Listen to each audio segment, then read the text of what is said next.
Namaskar, good evening viewers. You have tuned into the news on Sansad TV with me, Bhawna. In the next 30 minutes, we bring you the top developments from across the world. First up, the headlines we are tracking this hour.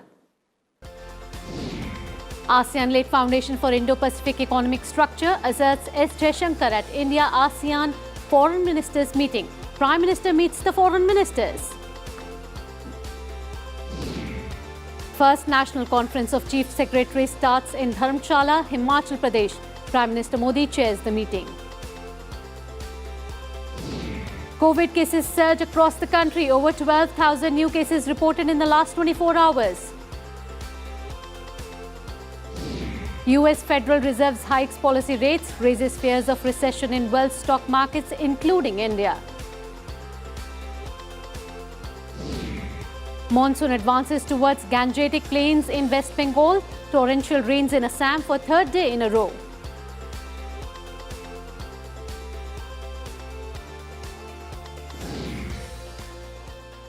A quick look now at some more important stories of the day.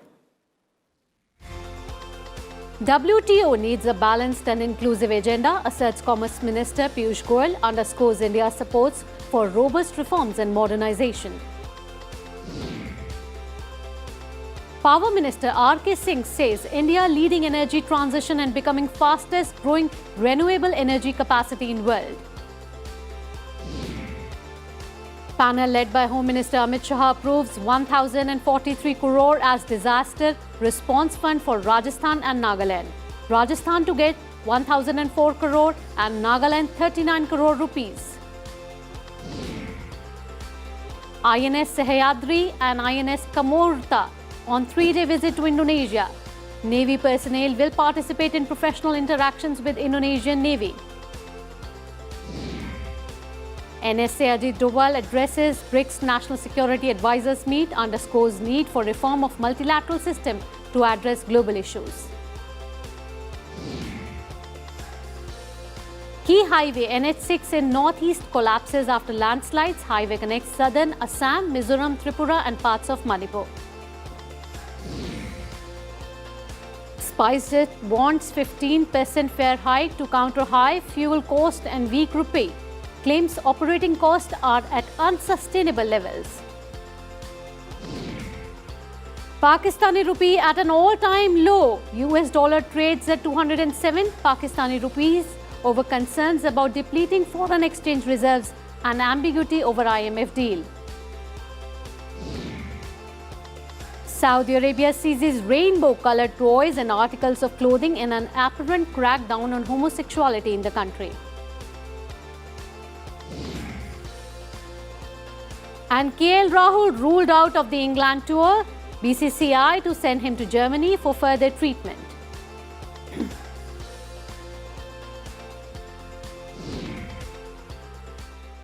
And now the top story of the day. Prime Minister Modi on Thursday presided over the two-day All India Conference of Chief Secretaries. The conference will feature extensive discussions on implementation of the new education policy, urban governance, crop diversity, and self-reliance in agricultural products. It will have a special focus on sustainable economic development. About 200 experts from various fields are participating beside the chief secretaries of the states and union territories. The conference organized by Niti Aayog was inaugurated by Cabinet Secretary Rajiv at Dharamshala HPCA Stadium. The national conference will conclude on Friday.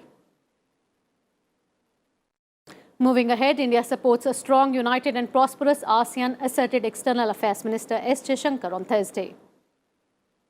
He was addressing the inaugural session of the Indo-ASEAN Foreign Ministers Special Meeting in Delhi.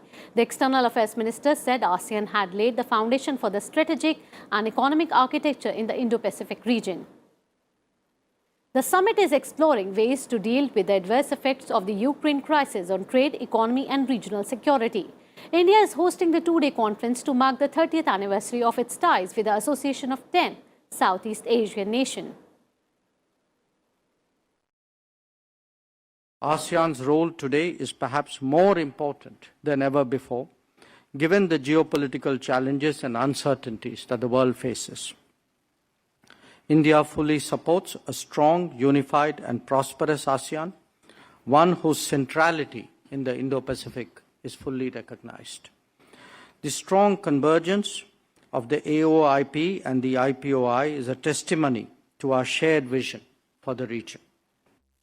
Foreign ministers of ASEAN countries also met Prime Minister Modi and discussed cooperation between the two sides.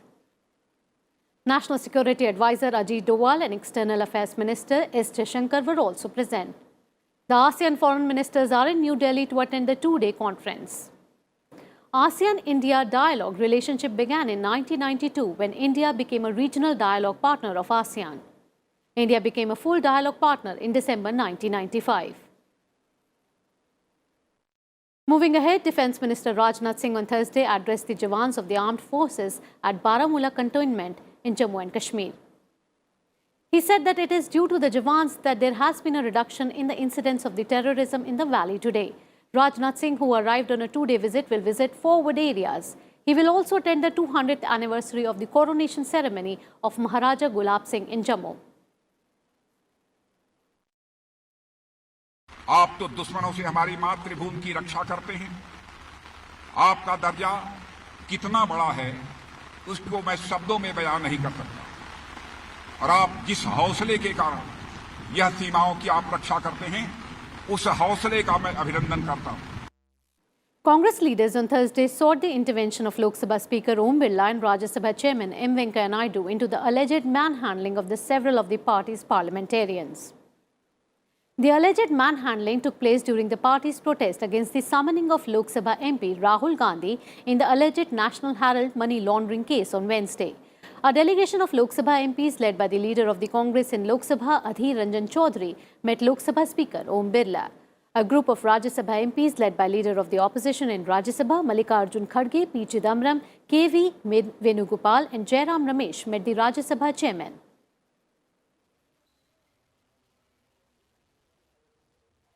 Speaker को और chairman को inform करना चाहिए अगर किसी MP को arrest करते हैं या किसी को आप पुलिस स्टेशन पे रख लेते हैं तो आपका फर्ज होता है उसको या 1 घंटे 2 घंटे के अंदर छोड़ना तो चाहिए या नहीं तो केस रजिस्टर करके मजिस्ट्रेट के सामने पेश करना चाहिए.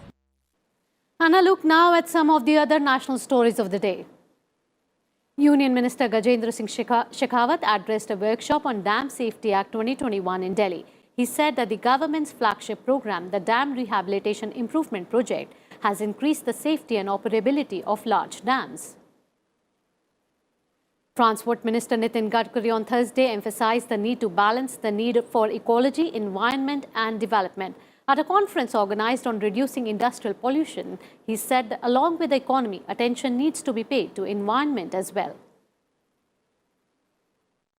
The Supreme Court on Thursday sought replies from the Uttar Pradesh government and its authorities within 3 days on the alleged illegal use of bulldozers for retaliatory demolition of houses of riot accused. The court said the authorities should strictly follow due procedure under the law. Congress leader and Rajya Sabha MP P. Chidambaram resigned his Maharashtra seat after being elected to the upper house from Tamil Nadu. The Rajya Sabha chairman accepted his resignation. National security advisors of BRICS countries discussed ways to deal with new threats and challenges related to multilateralism, global and national security. NSA Ajit Doval called for strengthening cooperation against terrorism. The Lieutenant Governor of Jammu and Kashmir launched the online helicopter booking portal for the Amarnath Yatra. The annual pilgrimage is scheduled to start from 30th June. The government has issued draft guidelines for operation of Ro-Ro and Ro-Pax ferry services in coastal areas. These guidelines are expected to harmonize and streamline the development and operation of ferry services, besides facilitating trade. Fresh COVID-19 cases saw a 38.4% jump since Wednesday. India added 12,213 cases in the last 24 hours. This is the first time since February 26 that the viral infections have crossed the 10,000 mark in a day. India's active COVID-19 caseload currently stands at 58,215. It accounts for 0.13% of the total infections. 11 virus-related deaths were reported in the country, 3 from Kerala, 2 from Maharashtra, and 1 each from Karnataka, Tamil Nadu, West Bengal, Gujarat, Uttarakhand, and Himachal Pradesh. Over 195.69 crore doses of anti-COVID-19 vaccines have been given so far under the nationwide vaccination campaign. More than 75% of adolescents in 12 to 14-year group have already been vaccinated against COVID-19.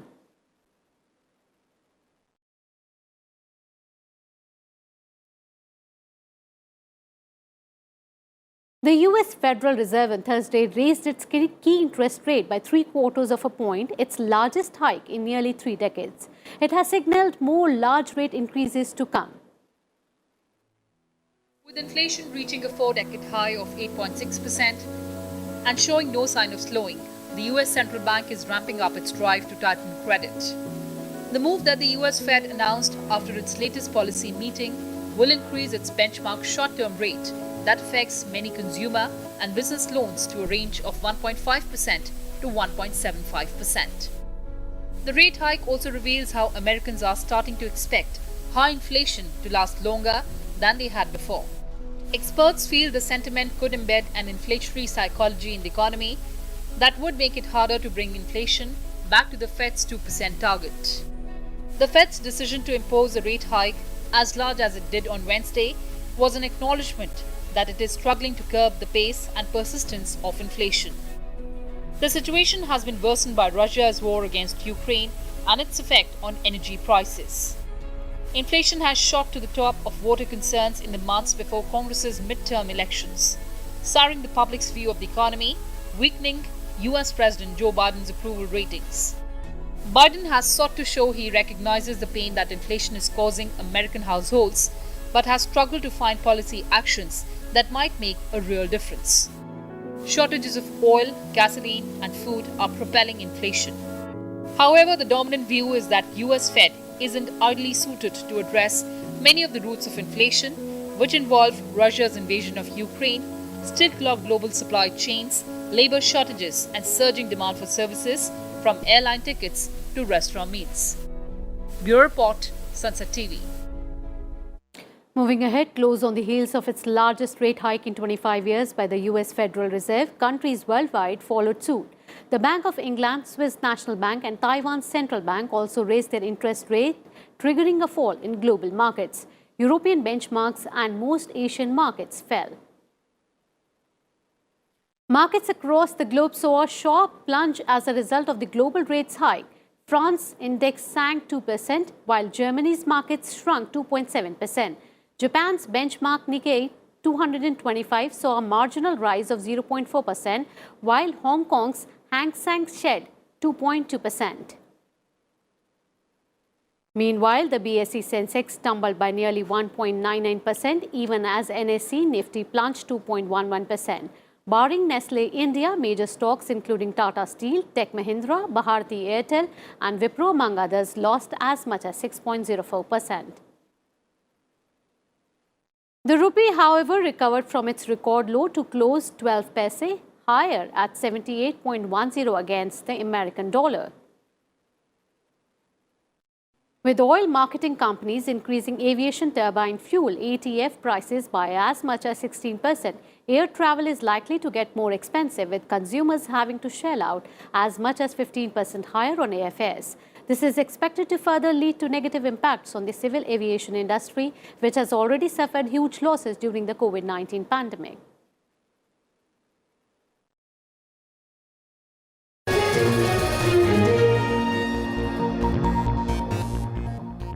And slipping into a short break here, on the other side, a novel device to trap the trash before it pollutes the ocean. All this after this short break and much more. You stay tuned to Sansad TV.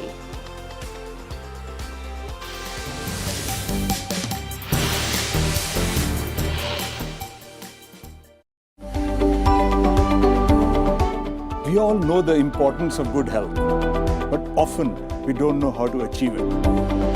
There's plenty of information available, but again, we don't know what is right and what is wrong. To know the truth and get your answers straight, from some of India's top specialists. Join me, Dr. Amrish Mithal, on Healthy India, only on Sansad TV. 2014 से पहले एक कहावत थी कि पढ़ोगे लिखोगे तो बनोगे नवाब और खेलोगे कूदोगे तो होगे खराब। ये जो कहावत थी, जो इतने सालों से, दशकों से चलती आ रही थी, ये कहावत बदलने का काम नरेंद्र मोदी जी ने करा है कि पढ़ोगे लिखोगे तो बनोगे नवाब, खेलोगे कूदोगे तो बनोगे लाजवाब।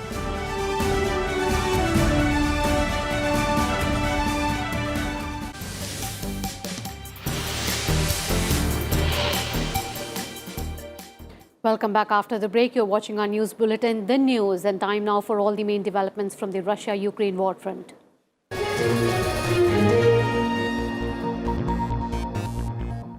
Ukrainian President Volodymyr Zelensky welcomed the leaders of France, Italy, Germany and Romania in Kyiv on Thursday. The leaders made a high-profile visit to Ukraine as a show of support to the embattled nation and its people. The visit carries heavy symbolic weight given that some of the leaders have faced criticism for not providing Ukraine with a scale of weaponry that Zelensky has been asking for. French President Emmanuel Macron, German Chancellor Olaf Scholz and Italian Premier Mario Draghi, representing the three largest economies in Europe, travelled to Kyiv together on a special overnight train provided by the Ukrainian authorities. Romanian President Klaus Iohannis arrived separately. They toured the Kyiv suburb of Irpin together, being shown damage and told stories about those who have lost their lives there. French President Macron praised Ukrainian heroism in the face of Russia's invasion during the visit to Irpin. He said that it was here that the Ukrainians stopped the Russian army descending onto Kiev. He also added that it represents the heroism of the army and also of the Ukrainian population. He said that there are signs of war crimes following massacres by Russian forces. Responding to a question on his previous remarks that Russia must not be humiliated, Macron said, "We stand with the Ukrainians without ambiguity. Ukraine must resist and win." Governor of the eastern region of Luhansk, Serhiy Haidai, said Russian forces have concentrated all their reserves to capture Severodonetsk. He said fierce battles are fought for every house in the city, adding that Ukrainians need long-range artillery to push back Russian forces. The UN has warned that essential supplies are running out for the thousands of civilians trapped in Severodonetsk, many sheltering in Azot chemical plant. The BBC quoted UN Humanitarian Affairs Office spokesman that the lack of water and sanitation is a big worry, adding that continued fighting meant the organization and its agencies cannot reach civilians still there, including women, children and the elderly. Moving now, NATO defense ministers gathered at North Atlantic Treaty Organization's headquarters on Brussels on Thursday morning to debate more military aid for Ukraine. On Wednesday, the US, Germany and Canada announced more aid as America and its allies provide longer-range weapons in a fight where Ukrainian forces are outnumbered and outgunned by their Russian invaders.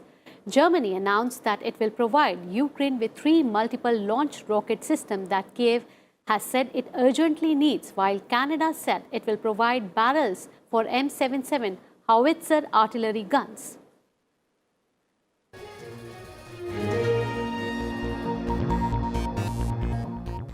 Time now for some more global updates.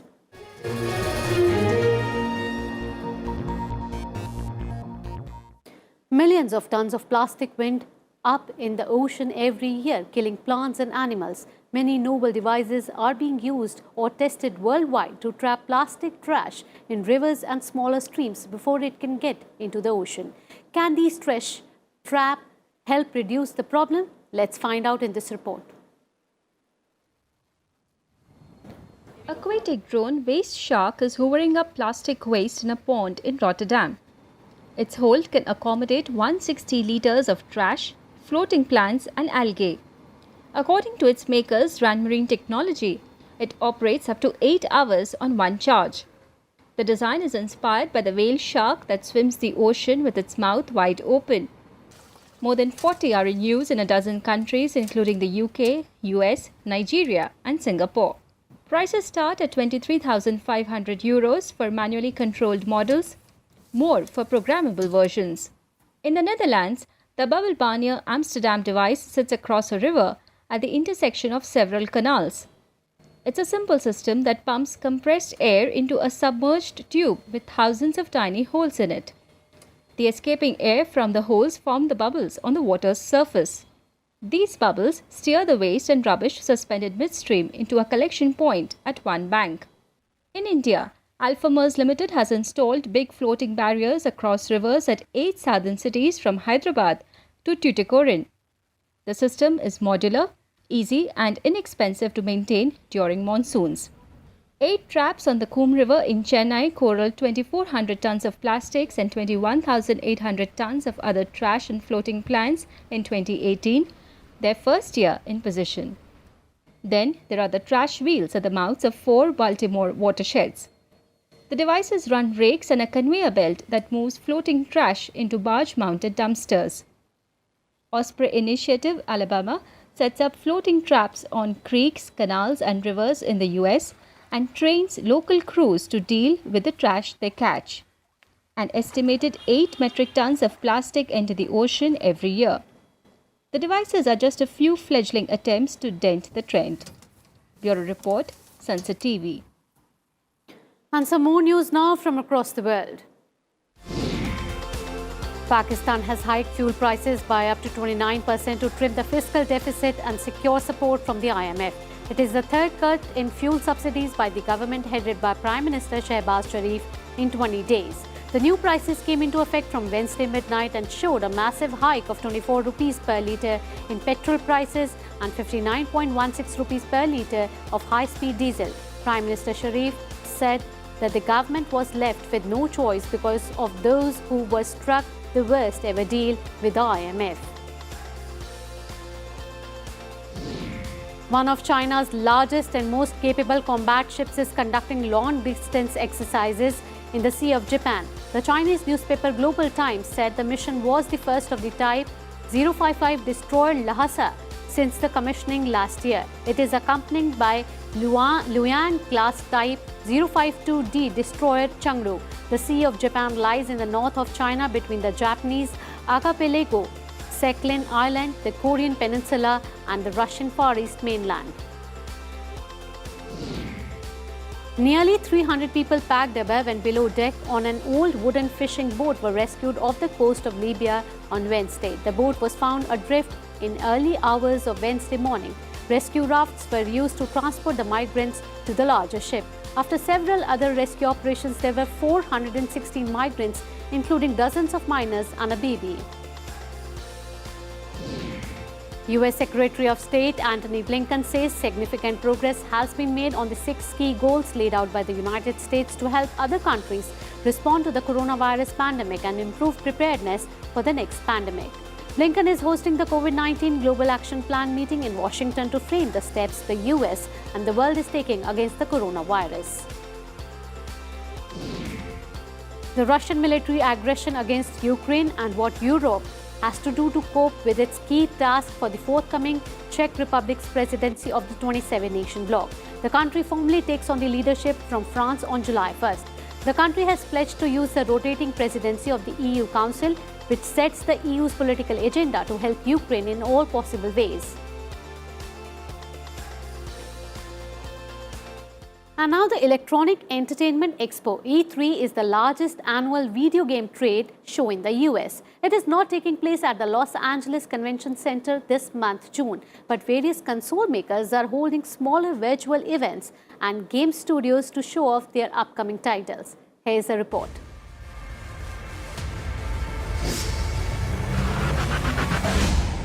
A sneak peek into some of the highly anticipated gaming titles: Starfield, Forza Motorsport, Diablo 4 and Redfall. At the Xbox and Bethesda Games Showcase, gamers are being given a taste of what they can play in the next 12 months. Forza Motorsport will be launching on the 19th of July. The game will also be available as part of the Xbox Game Pass subscription service. Gamers can also fly around the world with the Microsoft Flight Simulator 40th Anniversary Edition. Interior Nights debuts a cinematic story called As Dusk Falls, which is played by actors who are digitally rendered. Redfall's gameplay reveals how gamers will come face to face with vampires as they try to take Redfall back. Gamers can unlock Flintock's large battlefields with tools and magical abilities, or visit a haunted kingdom in Hollow Knight Silksong. Players can set sail on journey with the Sea of Thieves season or navigate Riot Games titles that extend beyond the PC and are also accessible on mobile. The Xbox and Bethesda Games Showcase included a gaming lineup coming to Xbox and PC and upcoming releases on Xbox Game Pass. In 2021, the E3 was an all-digital event due to the COVID-19 pandemic. Organizers of the annual E3 video game convention say they're hopeful that the in-person event will return in 2023.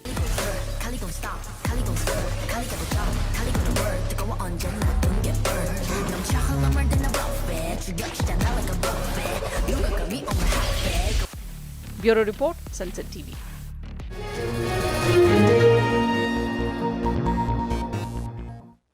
And from all the video games action to now action from the world of sports.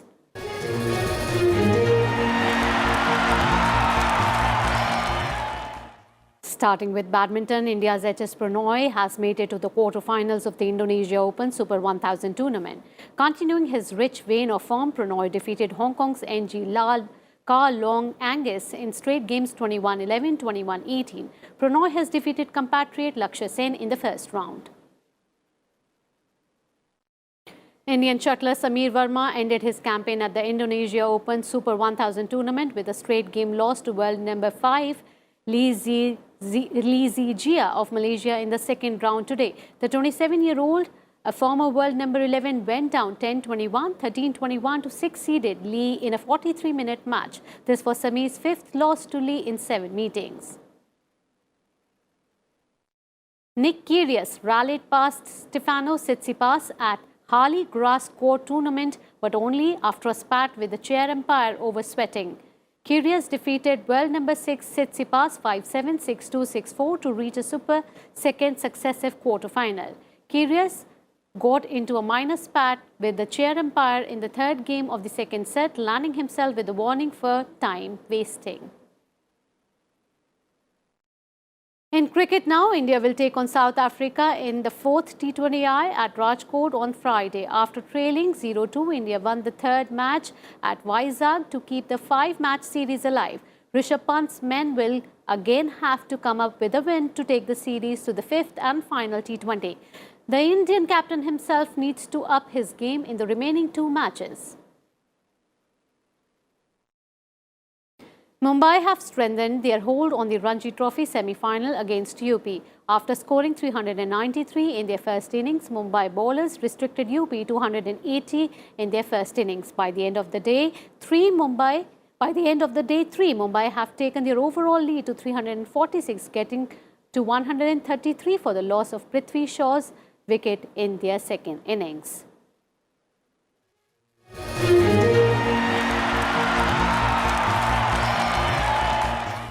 And before we wrap, let's take a look at the headlines once again. ASEAN laid foundation for Indo-Pacific economic structure, asserts S. Jaishankar at India-ASEAN Foreign Ministers meeting. Prime Minister meets the foreign ministers. First National Conference of Chief Secretaries starts in Dharamshala, Himachal Pradesh. Prime Minister Modi chairs the meeting. COVID cases surge across the country. Over 12,000 new cases reported in the last 24 hours. US Federal Reserve's hikes policy rates, raises fears of recession in world stock markets, including India. Monsoon advances towards Gangetic Plains in West Bengal. Torrential rains in Assam for 3rd day in a row.